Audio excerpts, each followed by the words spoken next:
cette rencontre et de la coopération, si je peux m'exprimer ainsi, entre l'ISE et USUP Dakar. Se féliciter de ces rencontres-là et rappeler vraiment l'espace de liberté que nous donne l'Institut dirigé par Bedi Ebnou, qui nous donne l'occasion d'échanger à chaque fois. Ceci étant dit, j'aimerais commencer par la remarque que parfois les philosophes, on a l'impression qu'ils se mêlent des choses qui ne les concernent pas. Et il est ressorti en tout cas de la rencontre de tout à l'heure, ou en tout cas des échanges avec, n'est-ce pas, Dr Omar Kassolé, que j'ai eu le plaisir vraiment d'écouter, que la communauté musulmane, ceci ne fait plus l'ombre d'aucun doute, traverse des difficultés et des problèmes. Il a essayé d'aborder des esquisses de solutions.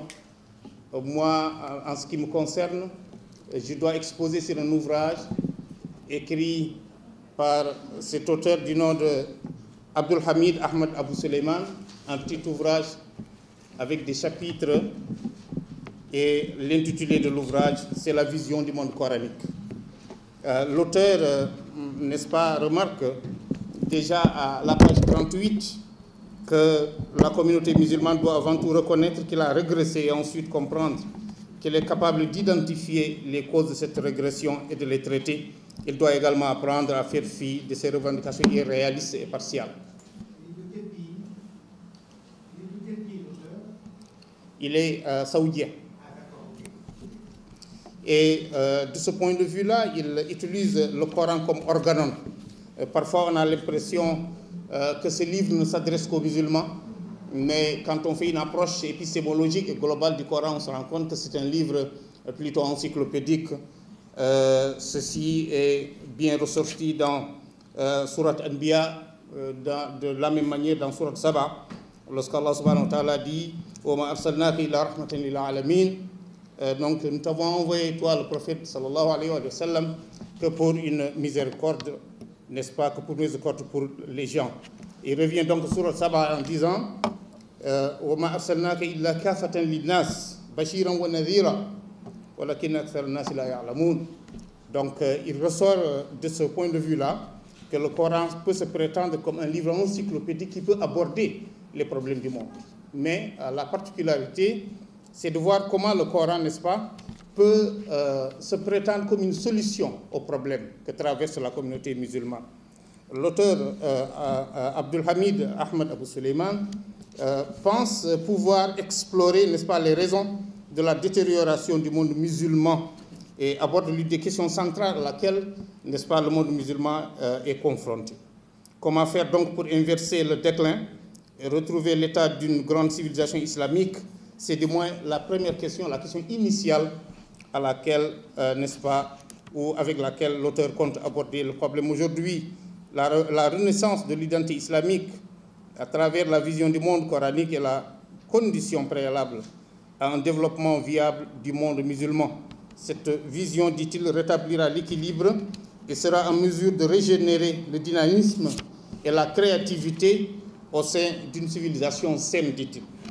C'est à partir donc d'un examen approfondi et complet de la communauté musulmane et de sa trajectoire historique que ce livre met en exergue l'une des raisons fondamentales, n'est-ce pas, du rayonnement des pionniers de l'islam.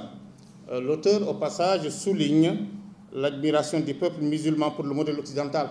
C'est du moins, en tout cas, la remarque que nous pouvons avoir à chaque fois qu'il y a question de comparaison entre ce qui se passe dans la civilisation islamique ou dans le monde islamique, je préfère plutôt, et dans le monde non musulman. Donc c'est de remarquer au passage une admiration pour tous les musulmans de la civilisation occidentale. Et ceci d'ailleurs fait que nous avons une certaine admiration pour la technologie occidentale, la science occidentale, et j'en passe. Le Dr Omar Kassolé en a parlé tout à l'heure. Mais malheureusement, rien ne changera tant que les musulmans n'auront pas élaboré de manière explicite leur vision du monde, son sens véritable et ses motivations à bâtir les bases d'une réforme constructive. C'est en intégrant donc l'étude rigoureuse de la vision du monde coranique que les réformateurs et les dirigeants politiques pourront agir ensemble pour proposer une bonne instruction aux enfants, ainsi que des formations professionnelles adaptées, pense l'auteur. Il donnera un esprit sain aux fils et aux filles de la communauté musulmane. Ici, pour aborder son problème, il subdivise l'ouvrage en plusieurs chapitres. Il commence par le chapitre qu'il intitule « La vision du monde coranique et la culture humaine ». Et dans ce chapitre, il aborde l'idée selon laquelle il y a un certain, n'est-ce pas, rayonnement qu'avait connu la communauté musulmane. Il faut essayer de voir si nous pouvons retrouver ce rayonnement. Il dit qu'après les compagnons du prophète, si la communauté musulmane s'était conformée à la vision coranique, elle aurait été à mesure de préserver l'unité. Elle aurait formé une nation au lieu de se diviser en factions belligérantes. Mais au lieu de cela, elle a eu à, n'est-ce pas, à connaître des subdivisions en son sein. Et nous connaissons dans l'évolution de la pensée musulmane ce que le prophète sallallahu alayhi wa sallam appelait lui-même al-fitnatul kubra, qui est intervenu après l'assassinat d'Othman ibn Affan et tout ce qui s'en est suivi. Elle aurait donc, cette communauté, également continué à bâtir et à développer des sciences sociales islamiques et les conflits qui ont entraîné ça, la perte de la vérité, n'est-ce pas, qui l'aurait, de ce point de vue, concerné. L'auteur croit également que la vision coranique, c'est ce qui permet de régler la relation entre soi et soi. Nous savons que le Coran ne perçoit pas de conflit entre soi et autres. C'est pourquoi Dieu aurait dit, n'est-ce pas, dans le Coran, n'est-ce pas, dans Surat Rum, وَمِنْ آيَاتِهِ خَلْقُ السَّمَاوَاتِ وَالْأَرْضِ وَاخْتِلَافِ أَلْسِنَتِكُمْ وَأَلْوَانِكُمْ إِنَّ فِي ذَلِكَ لَآيَاتٍ لِلْعَالَمِينَ. Parmi les signes de Dieu, il y a la création des cieux et de la terre, mais également la diversité de vos langues et de vos couleurs. Et ceci, vous voyez des messages ou des signes pour ceux qui possèdent la connaissance. Donc de ce point de vue, soi n'est plus posé comme altérité, mais est posé comme l'autre que moi ou l'autre de moi. La diversité culturelle est donc nécessaire à la planète. Ceci implique que les peuples collaborent et se complètent mutuellement. Ils pourront ainsi subvenir, n'est-ce pas, à la résolution de leurs problèmes. Le Coran donc s'adresse à toute l'humanité. On a commencé par cela, l'humanité tout entière. Il n'est pas un discours sur le surnaturel ou le miraculeux, à l'instar des révélations révélées, des révélations livrées à l'humanité dans les périodes précédentes. Au contraire, le Coran se prétend comme un livre qui peut, n'est-ce pas, résoudre les problèmes de l'ensemble de l'humanité. Et le deuxième chapitre porte comme titre les principes inhérents à la vision du monde coranique. Et l'auteur dit dans ce petit chapitre-là que le monothéisme est le principe le plus fondamental de cette vision. C'est en tout cas le premier point que nous pourrons observer. Le deuxième point, sur le plan individuel et communautaire, les hommes possèdent la conscience et la faculté de compréhension. Le troisième principe est celui de justice, qui est la finalité de toute action humaine. Le quatrième point est la liberté de choix, parce que la liberté individuelle, n'est-ce pas, et la liberté de conscience, dit-il, liée aux convictions. Il y a un argumentaire ici philosophique, n'est-ce pas, auquel il recourt, et il double cela par un cinquième argument qui est celui du Shura. Et on connaît comment le Coran aborde le Shura, wa amruhum shura baynahum. Donc, il est plutôt ouvert à la participation de toute la communauté, et cette pratique protège les droits légitimes. Et de ce point de vue-là, l'auteur passe, n'est-ce pas, à l'argumentaire, au sixième argument, qui est celui des objectifs de l'islam, que sont, n'est-ce pas, la justice et la paix. Sans justice, il n'y a ni paix. Et moi, ce que j'ai aimé quelque part, il n'y a ni paix ni mondialisation, dit-il. Ce que j'ai aimé quelque part, c'est la différence que lui, il fait entre le mondialisme et la mondialisation. Il pense que ce sont deux pôles opposés. Ce qu'il appelle mondialisme, il dit le mondialisme a besoin d'une bonne continuation. Il engendre la paix, la fraternité, la compassion et instaure le partage. En revanche, la mondialisation découle du contrôle, de l'exploitation, de la corruption qu'elle génère, elle, la mondialisation.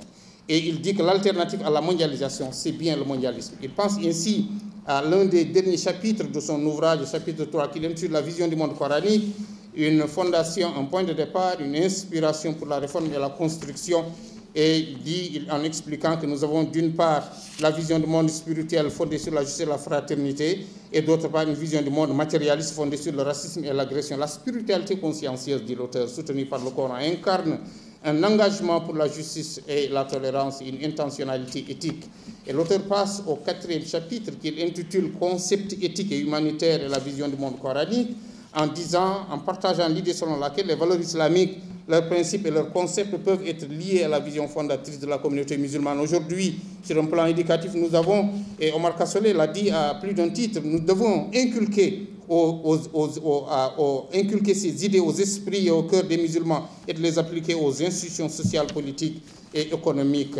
L'auteur de ce point de vue-là passera au dernier chapitre de cet ouvrage. Le dernier porte sur le plan de l'Institut international de la pensée islamique pour le développement des programmes d'études universitaires. On a eu droit à l'exposé précédent sur les programmes d'enseignement dans les instituts islamiques de manière générale, et particulièrement les pays dont a donné l'exemple, n'est-ce pas, le premier exposant. Et l'Institut international de la pensée islamique a contribué à la réforme du programme des études universitaires grâce à un modèle mis en œuvre dans les universités islamiques. Une spécialisation donc principale à une autre secondaire dans les facultés de révélation islamique, n'est-ce pas, et les sciences. Et l'auteur n'hésite pas à donner carrément, à décliner les différentes sciences, et je termine par là, qui peuvent être enseignées dans les universités islamiques. Il dit le cours de ce dernier inclut la loi islamique, la jurisprudence, la doctrine et la philosophie, ilm usul-ud-din, les sciences du hadith, ilm al-hadith, l'exégèse coranique, ilm tafsir, la biographie du prophète, sallallahu alayhi wa sallam, ilm al-sira, la grammaire arabe, ilm al-nawh, il dit enfin et la rhétorique, ilm al-balagha. Donc, ce sont des différentes matières que nous pouvons enseigner. Et je conclus en disant avec l'auteur que l'islam est un canot de sauvetage qui va nous ramener sains et saufs au rivage. Une boussole, dit-il, qui assurera notre arrivée en sécurité à la fin de notre voyage. L'islam n'est pas une forme de racisme qui s'adresse à l'orgueil humain, pas plus qu'il ne sert un intérêt agressif ou encore idéalisme monastique, naïf, asservissant, humiliant, matérialiste, nihiliste, où seuls les plus forts survivent. Et c'est bien ce que nous observons aujourd'hui dans la culture occidentale. Au contraire, l'islam est un idéalisme réaliste, spirituel, équilibré et sain. Il est la base d'une réponse aux besoins de l'homme en termes de sécurité, de justice et de tranquillité d'esprit. Je vous remercie de votre attention.